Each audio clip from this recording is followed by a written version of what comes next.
Ce qui vient de se passer est juste incroyable et va totalement bouleverser l'avenir d'Internet. OpenAI vient de lancer SearchGPT et à partir d'aujourd'hui, la manière dont tu vas rechercher des informations sur Internet va changer pour toujours. Avec cette fonctionnalité, ChatGPT et toute son intelligence te donnent accès à l'ensemble des connaissances disponibles sur Internet en temps réel. Dans cette vidéo, je vais te montrer comment tout ça fonctionne, à quel point c'est hyper simple d'utilisation et je vais te présenter 3 cas d'utilisation poussés que j'ai pu tester et qui vont te faire prendre conscience à quel point tout ça va changer ton quotidien et sans doute mettre fin à ton utilisation de Google. Alors maintenant, accroche-toi bien, c'est parti. Donc nous voici dans ChatGPT parce qu'effectivement, pour utiliser la fonctionnalité recherche de ChatGPT, eh bien c'est exactement la même interface classique de ChatGPT. On a ici la barre de chat, on peut démarrer une discussion de manière totalement classique, mais si tu fais attention juste ici, tu as un nouvel icône qui te permet de rechercher sur le web, donc on va cliquer ici et l'activer, et tout de suite on a comme sur Google, différentes recommandations de recherche, donc la Black Friday, Inondation Espagne, Energy Music Awards, etc. On peut cliquer ici pour lancer une demande en quelques secondes, et là automatiquement, ChatGPT va effectuer une recherche exactement comme sur Google, sauf qu'ici on va pouvoir profiter de l'intelligence de ChatGPT et ça va vraiment tout changer. Donc là c'est une recherche classique et il n'y a pas forcément beaucoup d'éléments qu'on n'aurait pas pu avoir sur une recherche Google, si ce n'est que si on regarde rapidement, on a quand même une réponse complète en un seul bloc, avec des éléments de réponse qui se basent sur des sources en particulier. On peut accéder à ces sources en cliquant juste ici, et si tu veux avoir plus d'éléments au niveau de ces sources, tu cliques sur la partie source ici, et tu as un volet qui apparaît sur la droite, où tu vas retrouver aussi bien les citations qui ont permis de constituer la réponse de ChatGPT, mais également d'autres résultats de recherche auxquels tu peux accéder, et tu peux très bien sélectionner un lien comme ceci, tu cliques ici, et tu arrives directement sur le site web, comme avec une recherche Google très classique. Mais bon, l'idée c'est de te montrer à quel point la recherche internet intégrée au sein de l'intelligence de ChatGPT peut tout changer, et pour ça, on va démarrer avec un scénario un petit peu plus avancé. Donc on va retourner sur ChatGPT, on va créer un nouveau chat comme ceci, c'est parti. Et petite précision, effectivement là si tu regardes en haut à gauche, on est sur le modèle ChatGPT 4o, évidemment O1 Preview et O1 Mini ne sont toujours pas connectés à Internet, donc si tu sélectionnes ce modèle par exemple, tu verras que le nouvel icône est en gris, au même titre que la partie pièce jointe, tu peux toujours pas utiliser ces fonctionnalités, donc en l'occurrence on va rester sur le modèle ChatGPT 4o. À noter également que pour l'instant, c'est pareil pour la fonctionnalité Canvas, la recherche internet avec SearchGPT n'est pas disponible. Donc on va rester là-dessus, ChatGPT 4o c'est parfait, et on va démarrer avec un premier scénario avancé, et là on va se projeter un petit peu, et on va se dire qu'on est un commercial qui vend des logiciels de comptabilité à des grandes entreprises. Donc j'habite à Paris, j'ai un certain nombre de rendez-vous à faire avec des clients au sein d'une même journée, et donc je vais utiliser ChatGPT, et en l'occurrence la fonctionnalité SearchGPT, pour pouvoir m'aider. Donc on va démarrer tout de suite, et petite précision, j'ai fait des tests, que tu actives ou non la fonctionnalité comme ceci, ça va pas changer grand chose, en l'occurrence je vais te montrer, on va utiliser ChatGPT de manière classique, et tu vas voir, t'as même pas besoin d'utiliser la fonctionnalité. ChatGPT, si c'est pertinent, va faire appel à cette toute nouvelle fonctionnalité SearchGPT et du coup te proposer des informations en temps réel si ça permet de mieux répondre à ta question. Et petite précision, aujourd'hui SearchGPT est disponible uniquement aux utilisateurs payants, donc qui ont accès à un abonnement ChatGPT Plus ou Team, mais comme d'habitude, on s'attend à ce que dans les prochaines semaines ou dans les prochains mois, au fur et à mesure, ça devienne accessible à l'ensemble des utilisateurs. Donc première interaction avec ChatGPT, on va lui dire donne-moi la météo de lundi à Paris, tout simplement. Il va effectuer une recherche sur le web et voilà, en quelques secondes, il nous propose une météo détaillée heure par heure. On peut cliquer ici pour avoir un petit peu plus d'informations. Donc là, on a encore plus de détails, c'est super. Et donc là, la météo pour ma journée de lundi, elle est plutôt sympa. Ce qui fait que après mon premier rendez-vous à 11 h avec un client dans le 9e arrondissement de Paris, je vais pouvoir demander à ChatGPT de me trouver des cafés ou des espaces de coworking avec du Wi-Fi et une terrasse, vu qu'il fait beau, dans le 9e arrondissement. Donc juste à côté de mon client. On lance la demande, et là directement ChatGPT fait sa recherche sur le web pour te proposer une réponse adaptée, et donc il nous fait apparaître directement une carte de Paris, donc ça c'est une toute nouvelle fonctionnalité et c'est parfait, avec différentes adresses. Donc on va se concentrer sur cette partie-là au niveau du 9e arrondissement. Je vais sélectionner par exemple cette adresse, donc le Saint-Lazare, qui a l'air d'être un espace de coworking offrant des services variés, y compris une terrasse, idéal pour travailler dans un cadre agréable. C'est parfait, avec la météo du jour, on va pouvoir passer un super moment et préparer notre prochain rendez-vous. Donc on va se dire qu'on part là-dessus, et donc on va lui dire quel est le meilleur itinéraire pour me rendre du Saint-Lazare, donc ce restaurant-là en particulier, jusqu'au 56 avenue Kléber à 14 h, parce que c'est l'adresse de mon second client, en tenant compte évidemment du trafic. Et donc là, simplement, tu lances ta nouvelle demande, ChatGPT va encore faire une recherche sur le web, et derrière nous proposer différentes alternatives, que ce soit en métro, avec la ligne 13, donc à partir de notre position à Saint-Lazare, il nous propose de prendre la ligne 13, et ensuite de prendre la ligne 1 en direction de la Défense. Le trajet va durer environ 20 minutes, en bus on a également une option avec la ligne 22, et également en taxi ou en VTC, il nous dit que ça va durer 15 minutes, à 14 h le trafic peut être modéré, on peut également marcher, c'est une option, et tout ça, comme d'habitude, se base sur des sources précises, à savoir en l'occurrence le site de la RATP, et Google Maps. Dernière interaction avec ChatGPT pour notre scénario, on va tout simplement lui dire « Je vais rencontrer un client qui vend des panneaux solaires, fais-moi un récap de l'actualité et des tendances des 3 derniers mois dans ce secteur pour que je puisse être préparé ». Là, l'idée, c'est vraiment que ChatGPT fasse la recherche sur le web pour qu'on puisse avoir en quelques secondes un récapitulatif de toutes les informations liées à l'industrie de notre client. Ça nous permet d'être beaucoup mieux préparé et d'être beaucoup plus à l'aise dans les discussions avec notre client. Donc si on regarde très rapidement ici, on se rend compte que grâce à ce simple prompt, ChatGPT, grâce à la nouvelle fonctionnalité SearchGPT, nous a fait un super récap au niveau des innovations technologiques pour les panneaux solaires. Donc là, on se rend compte que basé sur un article, en l'occurrence du 13 septembre 2024, il y a eu des grandes avancées sur les panneaux solaires nouvelle génération. Au niveau du marché de la production, on a toujours une domination chinoise. La Chine continue de renforcer sa position dominante et ça c'est basé sur un article du Monde qui est en l'occurrence un petit peu plus vieux, ça date du 7 juillet mais c'est quand même assez récent. Et si on regarde sur la suite, encore un article du Monde, un nouvel article du 5 septembre et là un article du site Solaire Pro qui nous parle un petit peu des tendances du marché et de la croissance de la demande. Comme d'habitude, tu peux aller sur la droite et cliquer sur n'importe quel lien pour accéder à tous ces articles. Et si tu veux accéder à plus d'éléments, tu peux consulter l'ensemble des articles très récents pour le coup. Là, on a des articles du 21 octobre et tu peux, comme avec une recherche Google, accéder à l'un de ces articles.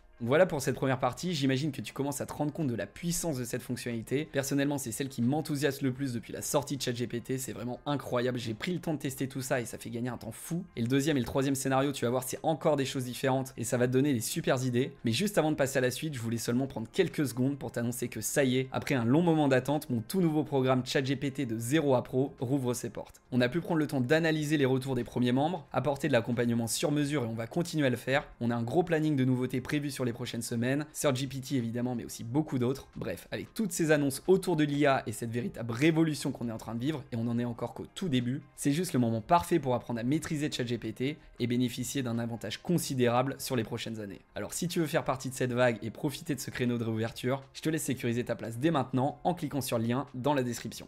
Allez, maintenant c'est parti, second scénario, on va rouvrir une nouvelle fenêtre comme ceci, et là on va mettre en place un cas d'usage complètement différent. On va demander à ChatGPT quel est le cours de l'action Microsoft en ce moment et comment a-t-il évolué au cours de la dernière semaine, et on va lui demander de nous générer une courbe pour pouvoir accéder directement aux informations financières. Donc là pour te montrer, si tu veux, je vais activer la partie rechercher sur le web, ça va être exactement pareil que tout à l'heure, ça change vraiment pas grand chose, tu vois directement recherche sur le web, et là il se base comme d'habitude sur quelques articles. En l'occurrence on est sur des articles de Zone Bourse, donc c'est un média spécialisé. Et là, ce qui est très intéressant, c'est lié aussi au nouveau module de SearchGPT. On a accès à cette courbe qui représente le cours en direct de l'action Microsoft. Et ce qui est très pratique, c'est que c'est un graphique dynamique. Donc tu peux cliquer ici pour avoir la vision sur 5 jours. Pareil pour 6 mois, pour 1 an, etc.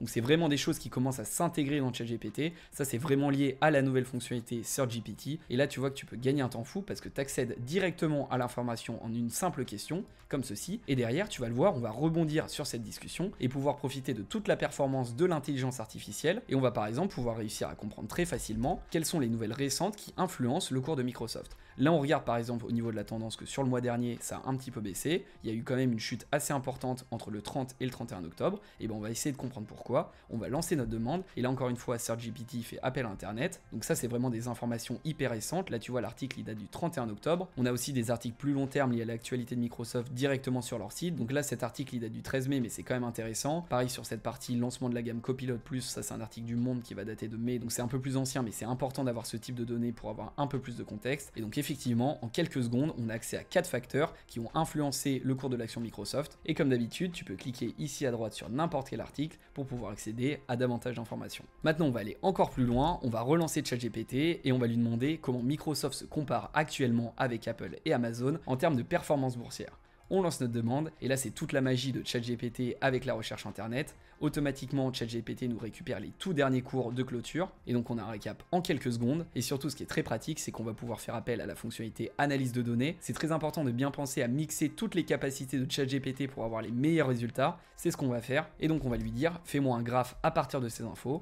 On lance notre demande, donc là pour le coup il nous a simplement proposé un tableau, et du coup on va insister, on va lui dire fais-moi un graphe pour que j'analyse ces données, on va voir s'il comprend comme ceci. Donc là il reste bloqué sur la partie recherche web, on va voir si on désactive ça, je pense que ça peut fonctionner, on va tester comme ceci, c'est parfait, et voilà, effectivement, donc là il fallait bien penser à désactiver la partie recherche sur internet. Honnêtement il n'y a pas forcément grand intérêt à la laisser activer, puisque si tu la désactives il fait quand même les recherches sur internet, et là en l'occurrence voilà, on l'a désactivé, et on a accès à tous nos graphes, c'est super, on va les basculer en graphe interactif, et là du coup avec tous ces graphes, il nous a comparé le cours de clôture des actions au 1er novembre, la variation hebdomadaire du cours des actions, Et juste ici, la capitalisation boursière estimée au 1er novembre. Et comme d'habitude pour la partie analyse de données, tu peux cliquer ici pour développer le graphique, voilà, comme ceci, c'est parfait. En tout cas, si ça t'intéresse, j'ai fait une vidéo sur le sujet dans la description. Mais ce qui est important que tu gardes en tête effectivement, c'est que si tu veux tirer le maximum de ChatGPT, il faut que tu mixes toutes ses capacités, que ce soit la partie analyse de fichiers avec les fichiers pièces jointes, évidemment aujourd'hui la recherche sur internet, mais également l'analyse de données. Toutes ces choses, quand tu les combines, peuvent te permettre d'avoir des résultats très efficaces. Allez, on va passer au dernier scénario, et pour celui-ci, on va se projeter dans l'ouverture d'un restaurant italien. Et pour ceci, comme d'habitude, on va créer un nouveau chat. C'est parti. Mais avant d'attaquer, je voulais te montrer quelque chose de très utile, c'est que OpenAI a mis à disposition de tous les utilisateurs une extension Chrome qui va te permettre en standard directement de faire des recherches, non pas avec Google, mais directement avec ChatGPT. Donc tu vas cliquer ici, je vais te montrer pour l'installer, c'est super simple, tu cliques sur le lien, tu cliques ici sur ajouter l'extension, et voilà, en quelques secondes on l'a ajouté. Et donc à présent, si j'effectue une nouvelle recherche dans la barre de mon navigateur, et par exemple je vais taper canapé Ikea, si tu regardes juste ici, on a recherche ChatGPT Search, et si j'appuie sur entrée, automatiquement, voilà, c'est parti, ChatGPT se lance, on va lui dire de conserver ça au niveau de ce paramètre, et voilà, je passe plus par Google, mais directement par ChatGPT. Et ça peut vraiment tout changer. Depuis que c'est sorti, je me sers vraiment plus de Google, après on verra avec l'utilisation, mais franchement, c'est super prometteur. Donc on va repartir sur le nouveau chat pour ouvrir notre fameux restaurant italien et on va dire à ChatGPT, je veux lancer un restaurant italien à prix compétitif dans le 2e arrondissement de Lyon, fais-moi la liste des potentiels concurrents. On va lancer notre demande, et là, grâce à la partie recherche sur le web, encore une fois, on ne l'a pas activé juste ici, mais ça n'empêche pas d'effectuer une recherche en direct avec toutes les informations. Il nous propose une carte directement, ça c'est grâce à la nouvelle fonctionnalité comme on l'avait vu sur GPT, c'est super intéressant. Et donc là, si on fait un focus, on se rend compte que les restaurants sont bien au sein du 2e arrondissement. Et là, j'ai une proposition de 5 établissements que je peux sélectionner. Donc là, il y a quand même une petite erreur sur la partie 4, mais en tout cas, j'en ai 4 au niveau du cœur de Lyon. On peut partir sur une liste comme ceci. On peut évidemment accéder au site web en cliquant ici et t'accèdes directement au site du resto. Tu peux donc analyser ce que font les différents restaurants. Et ça, toutes ces informations, si on faisait exactement la même recherche, on va la copier dans Google. Comme ceci, c'est exactement la même phrase. On lance la recherche Google et là, tu te rends compte, c'est beaucoup moins intéressant. On a une liste de 10 restaurants, mais on n'a pas accès à une carte. On a un second site qui nous dit comment ouvrir un restaurant italien. C'est beaucoup moins pertinent et surtout, t'as pas accès à une réponse compilée sur laquelle derrière tu vas pouvoir rebondir et on va le faire tout de suite en lui demandant, parmi eux, de qui devrais-je m'inspirer pour proposer le meilleur niveau de service dans mon établissement. Propose-moi également une carte du midi adaptée au quartier.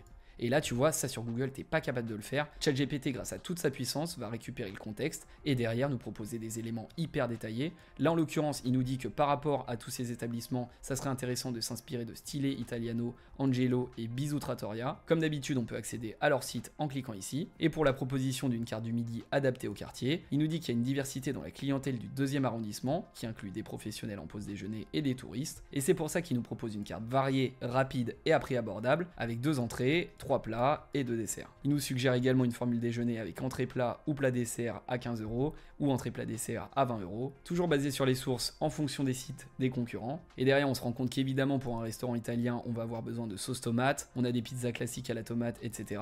Donc du coup, on va lui demander quel est le prix des tomates pelées de haute qualité venant d'Italie en ce moment pour les professionnels.